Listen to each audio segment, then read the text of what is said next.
जिस तरह करेला आएगा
घटा दा आदमी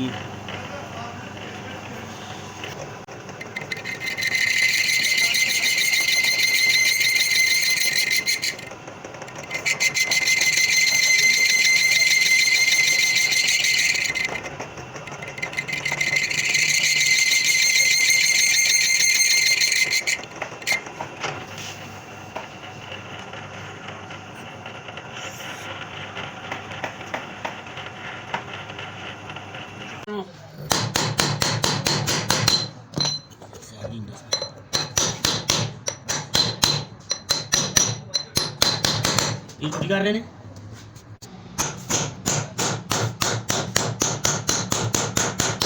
क्या सुबह वाला है कि कुछ भी ना कर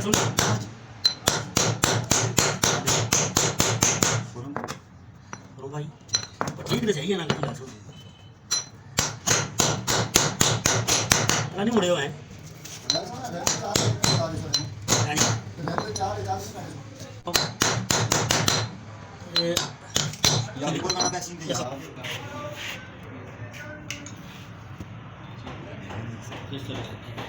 ये